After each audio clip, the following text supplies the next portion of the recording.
The deepest pain in your life wasn't an accident. It wasn't there to break you. It was there to wake you up. What if the person who hurt you most was actually your greatest teacher? Most people spend years trying to forget who wounded them. They replay the betrayal, the silence, the moment everything cracked, and assume it was meaningless suffering. But here's the uncomfortable truth Carl Jung revealed. Pain that cuts deep is never random.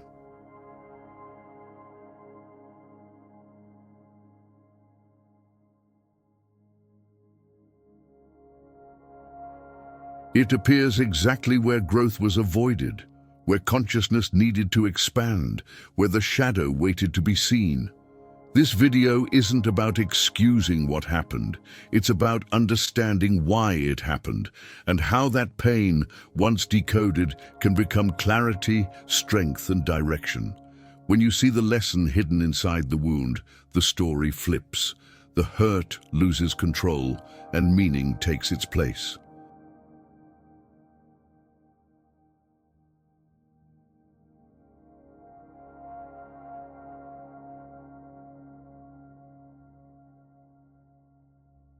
Stay with me, because once you see this, you'll never look at your past or the people who hurt you the same way again. There's a reason the deepest pain never fades quietly. It lingers, taps on the shoulder, and refuses to be ignored. What hurt the most didn't come to ruin life, but to interrupt it. Pain works like a strict teacher, harsh voice, sharp lessons, no excuses. Carl Jung believed the psyche uses suffering to force growth and consciousness.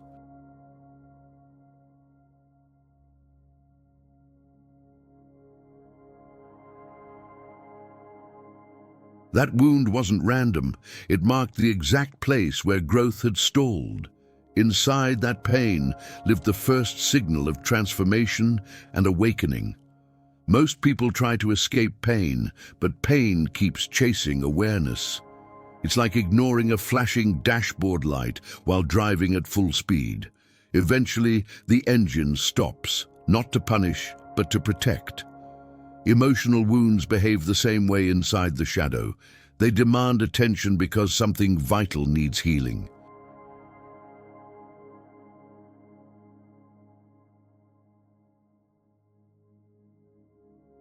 Growth doesn't start with comfort. It starts with friction and betrayal, and that friction becomes the doorway to individuation. Think of pain as a cracked mirror rather than a broken one. It reflects parts of identity that were never questioned before. Often the person who hurt someone triggered old patterns and projection. That trigger wasn't weakness. It was unfinished inner work asking to be seen. Jung taught that what remains unconscious controls behavior silently.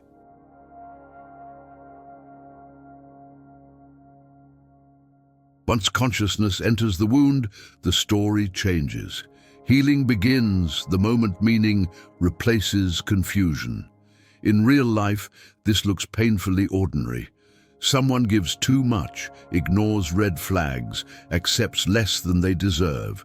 Then betrayal arrives like a storm, shaking every belief about love and trust. But here's the twist. That storm exposes fragile foundations. Strong structures aren't destroyed by truth. Illusions are.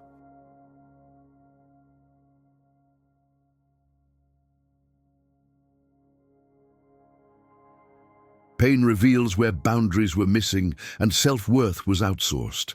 That realization becomes the seed of transformation. A wise response isn't revenge or denial, but observation. Writing down emotional triggers helps map hidden patterns. Reading works like Man and His Symbols deepens shadow awareness. Therapy, journaling, or honest solitude sharpen consciousness. Every wound carries a lesson wrapped in discomfort. Ignore it, and pain repeats. Face it, and healing accelerates. Because once pain teaches, it quietly prepares the next awakening, The deepest wounds rarely come from enemies. They come from people who were trusted with the keys to the inner world. Closeness lowers defenses, and that's where pain finds its way in. When someone intimate causes hurt, it shakes identity, not just emotions. Carl Jung understood this well. Intimacy exposes the shadow faster than distance. The closer the bond, the deeper the cut. Not because of cruelty, but access.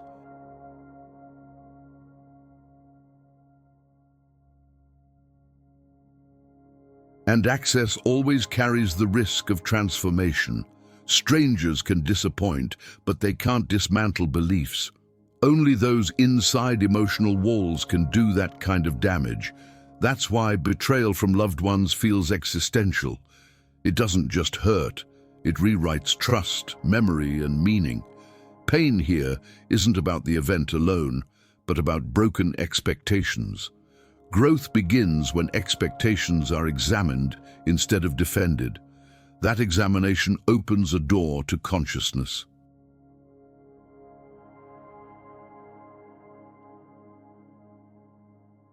Think of emotional closeness like removing armor. It allows warmth, connection, and intimacy, but also vulnerability. When harm occurs, it feels like being struck without protection. Yet Jung would say that armor prevents individuation. Without vulnerability, the shadow remains hidden and untouched. Pain enters where authenticity lives, and authenticity is always the birthplace of awakening. In everyday life, this shows up in family, friendships, and love.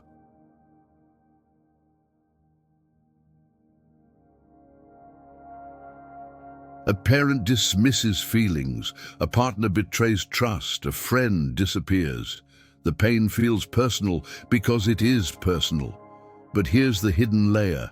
Those moments reveal emotional dependencies. They expose where validation replaced self-worth. Healing starts by reclaiming authority over inner stability. That shift transforms pain into growth. A practical step is observing emotional reactions without judgment. Notice which words, silences, or behaviors trigger strong responses.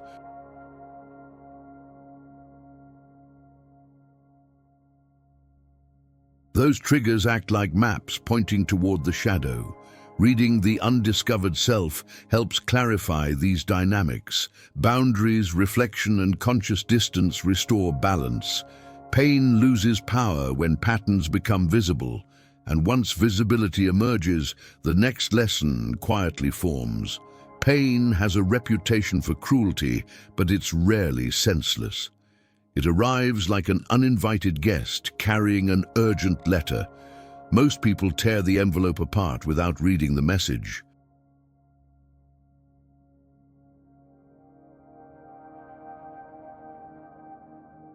Carl Jung saw suffering as communication from the unconscious. It speaks when intuition is ignored and truth is avoided. Pain doesn't shout to hurt. It raises its voice to be heard. And once it's heard, its tone begins to change. When pain is treated as punishment, shame takes control. Shame whispers that something is broken beyond repair. But pain doesn't seek to condemn. It seeks to redirect. It works like a detour sign on a collapsing bridge. Ignore it, and the fall becomes inevitable.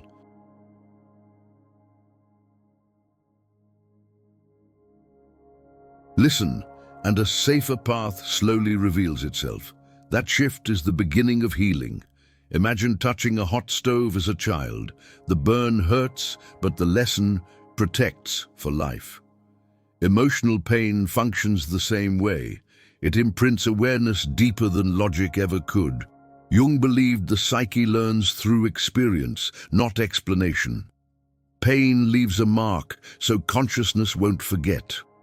That mark becomes wisdom when interpreted correctly.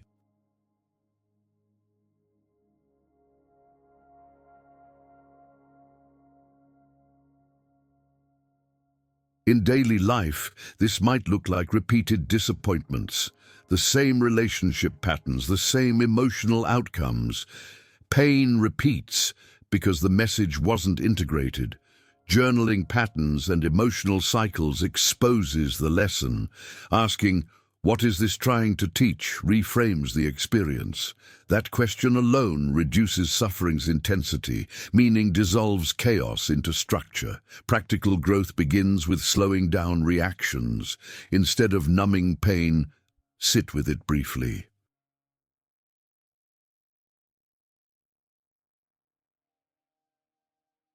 Name the emotion, locate it in the body, breathe through it. Books like Man's Search for Meaning deepen this approach. Pain loses its grip when curiosity replaces resistance. Once the message is received, punishment disappears, and understanding prepares the mind for the next awakening. Most people believe pain comes only from what others do. But Jung would quietly challenge that assumption. He taught that what wounds us often activates something unresolved within.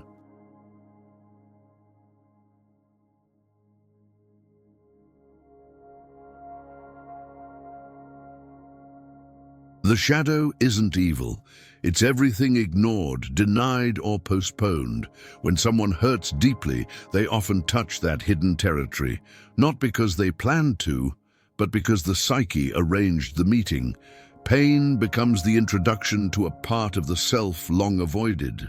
Think of the shadow, like a locked room inside the house of identity. It stays closed, not because it's dangerous, but because it's unfamiliar.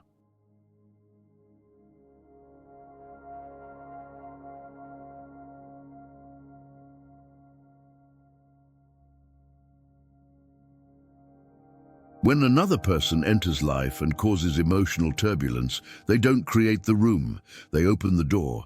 Suddenly, anger, fear, jealousy, or dependency rush out. Jung called this projection, seeing outside what lives inside. And projection is how the unconscious asks for attention.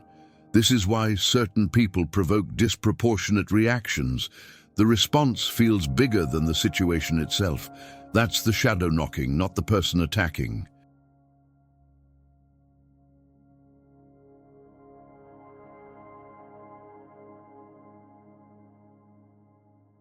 For example, intense jealousy may hide unclaimed self-worth. Abandonment pain may reveal fear of standing alone. The shadow doesn't speak in words, it speaks in emotion. Awareness turns those emotions into guidance. In real life, this work begins with radical honesty. Instead of asking, "Why did they do this to me?" a deeper question emerges. What part of me reacted so strongly? Writing uncensored thoughts exposes patterns beneath the surface.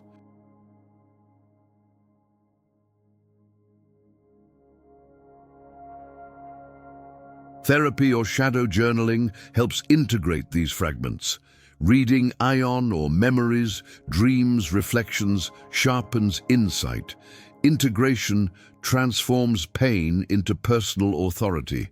Meeting the shadow isn't comfortable, but it's liberating. What's integrated no longer controls behavior unconsciously. The person who caused pain unknowingly became a mirror. That mirror reflected strength, still undeveloped. Once reclaimed, projection dissolves into clarity.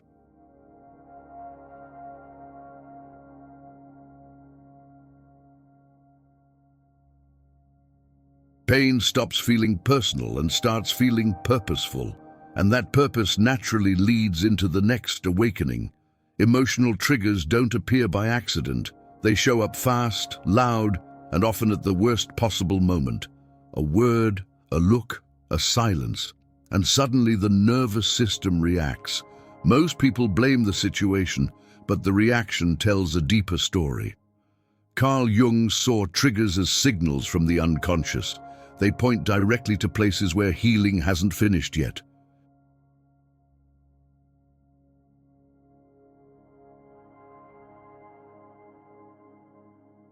Every trigger is a map, not a mistake. Think of a trigger like a bruise you didn't know you had. Life presses it lightly, and the pain feels shocking. The pressure wasn't the cause. The bruise already existed. Emotional pain works the same way inside the shadow. What hurts disproportionately carries unfinished inner work. Growth begins when reaction turns into observation. That shift transforms chaos into clarity. In everyday life, this shows up constantly.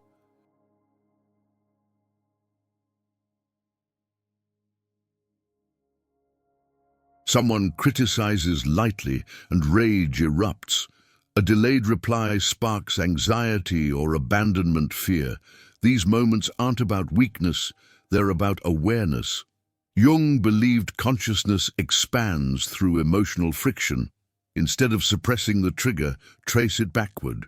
Ask what belief or wound it touched. A practical exercise is simple but powerful. When triggered, pause and label the emotion precisely.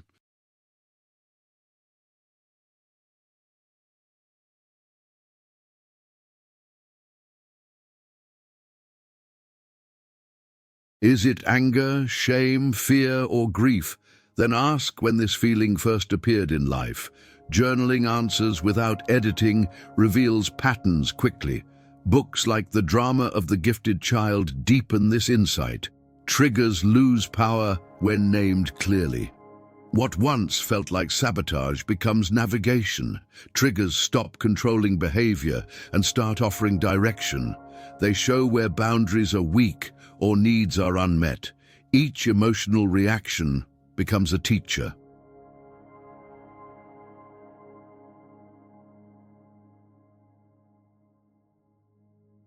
Awareness replaces impulse, and healing accelerates. The map becomes clearer with every encounter, and following that map leads directly to the next lesson. Betrayal hits differently because it collapses reality in an instant. One moment, the world feels stable. The next, the flaw disappears. What hurts most isn't the act itself, but the illusion that just shattered. Carl Jung understood betrayal as a violent interruption of unconscious trust.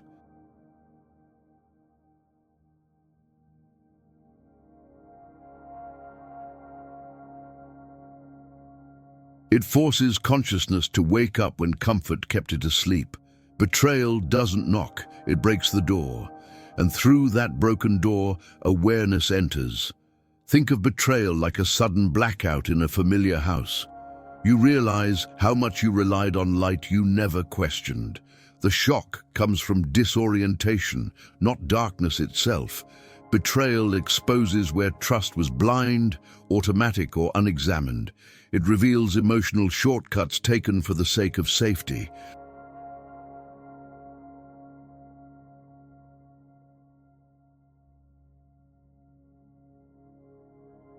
Pain erupts because certainty just died, but certainty often dies so truth can breathe.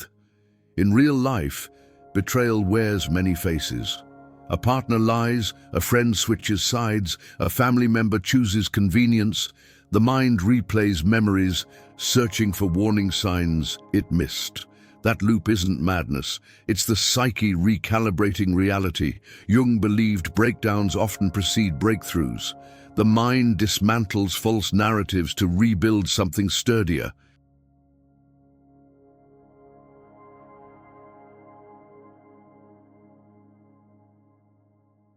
That rebuilding is the start of individuation. A grounded response begins with resisting impulsive conclusions. Not every betrayal defines worth or predicts the future. Instead, observe what belief was exposed. Was trust given without boundaries? Was love confused with dependence? Writing these insights down turns chaos into structure. Reading the undiscovered self reframes this collapse as growth. Clarity softens the emotional impact. Betrayal, when integrated, sharpens intuition.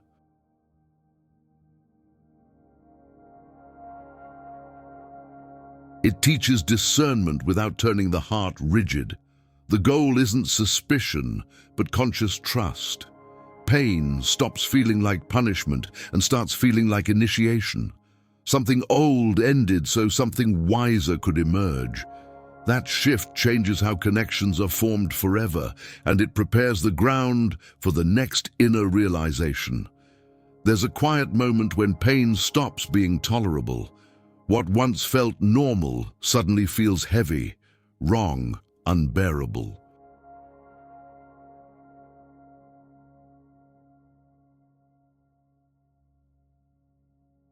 That shift isn't weakness, it's evidence of growth.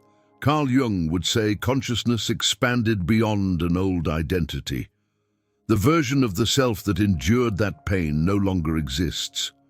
Growth always creates tension with the past, and that tension signals inner evolution.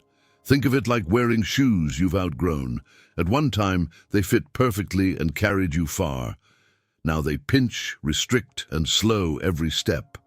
The shoes didn't change, you did. Emotional pain works the same way.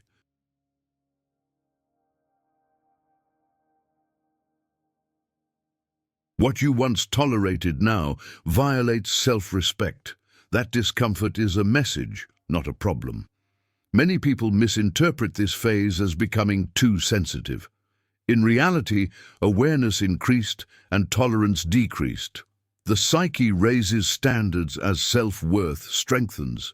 Jung believed individuation requires shedding outdated roles built on silence, self-abandonment, or overgiving collapse.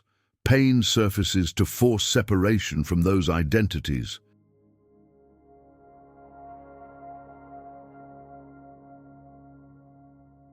That separation is necessary for healing.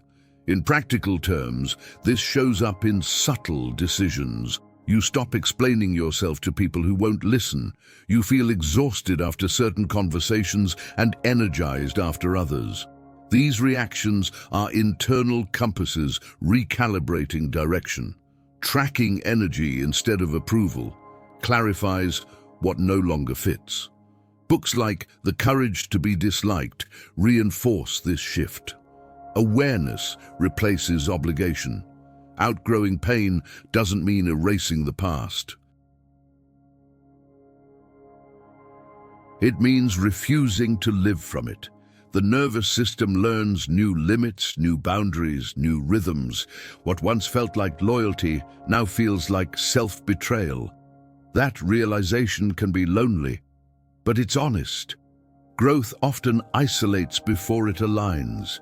And that alignment opens the door to the next lesson. When the same pain repeats, it's not bad luck, it's unfinished learning. Life has a strange way of replaying scenes until awareness catches up. Different faces, same feeling, same ending. Carl Jung believed repetition is the psyche insisting on growth. What isn't understood returns with more intensity. Not to punish, but to demand attention. Repetition is the unconscious saying, look closer. Think of repetition like skipping a chapter in a book. The story won't make sense, no matter how fast you read ahead. You can change locations, relationships, even identities, but the missing chapter keeps pulling you back. Pain loops because the lesson wasn't integrated.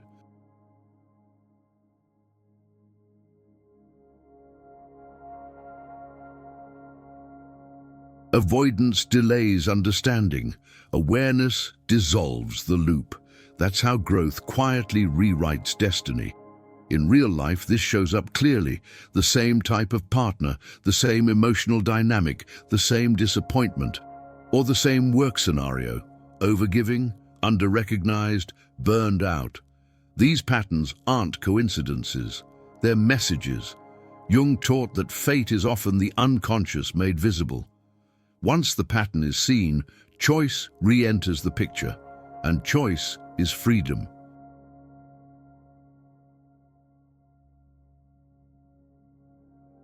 A practical approach starts with pattern tracking. Write down recurring emotional outcomes, not just events. Ask what role is being played each time: rescuer, victim, pleaser. Then question what belief keeps that role alive. Books like Games People Play sharpen this awareness. Patterns weaken when named clearly. Clarity breaks repetition's spell. When the lesson is finally learned, repetition stops quietly. There's no dramatic ending, just absence.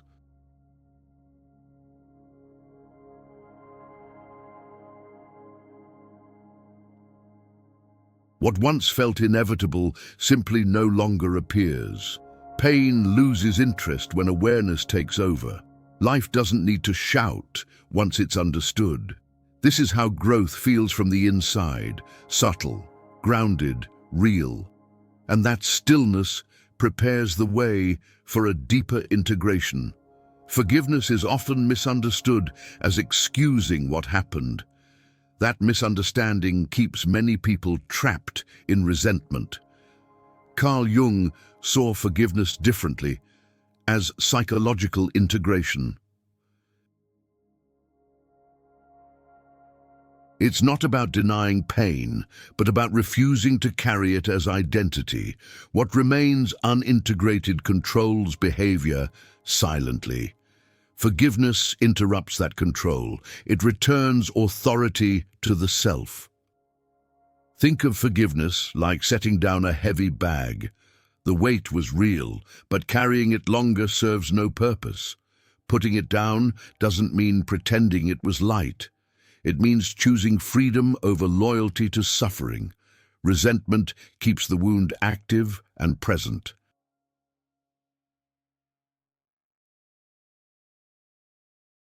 Integration allows the wound to heal without erasure.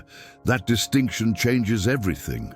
In daily life, forgiveness looks practical, not poetic. It shows up as emotional neutrality, not forced kindness. Memories lose their charge.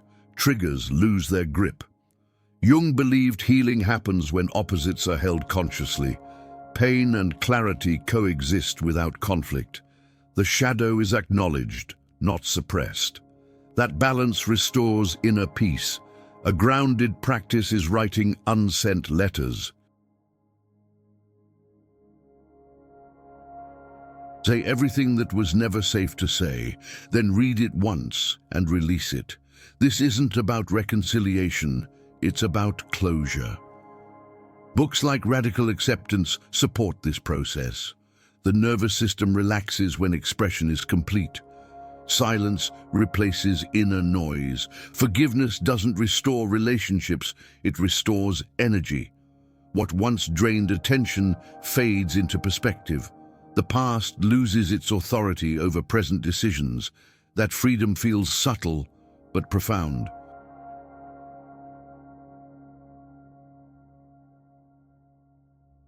Identity no longer orbits the wound. Integration completes the emotional cycle, and completion opens the space for true transformation. Pain reaches its final form when it becomes meaning. Before that, it feels chaotic, unfair, and endless. Carl Jung believed suffering transforms only when it's interpreted. Unexamined pain hardens the heart. Understood pain refines it. Meaning doesn't erase what happened. It reorganizes it. What once felt like damage becomes direction.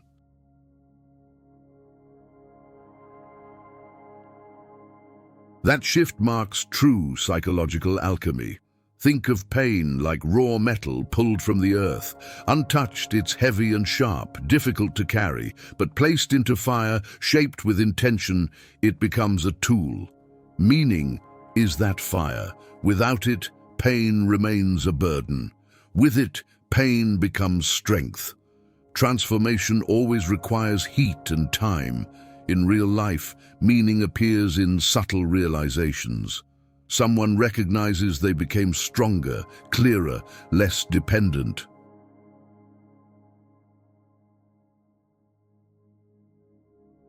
They notice boundaries forming naturally instead of forcefully.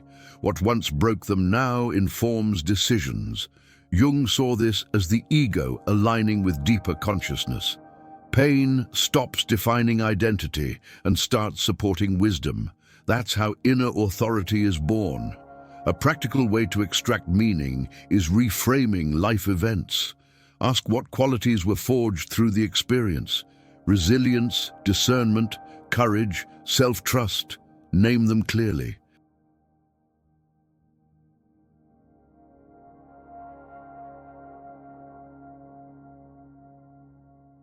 Writing a personal narrative shifts the emotional tone. Books like Man's Search for Meaning reinforce this process. Meaning anchors growth into daily behavior. Wisdom becomes usable, not abstract. When pain gains meaning, it loses control. It no longer dictates fear, reaction, or self-doubt. The story changes from "why did this happen" to "who did this shape me into?" That question transforms memory into momentum. Life moves forward with clarity instead of resistance.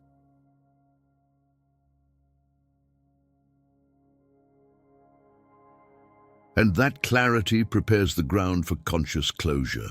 If this message resonated, it's because some part of you already recognized the truth. Pain doesn't disappear when time passes. It transforms when awareness arrives. What you've just absorbed isn't theory. It's an invitation to live differently, to notice your triggers instead of running from them, to observe your patterns instead of repeating them, to extract meaning where you once felt only loss.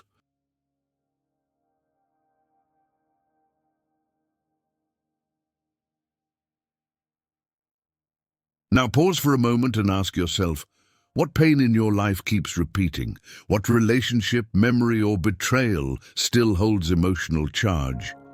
And more importantly, what lesson might you still be refusing to claim? Growth begins when you stop seeing yourself as someone who was hurt and start seeing yourself as someone who learned. That shift changes how you choose, how you love, how you set boundaries, and how you move forward.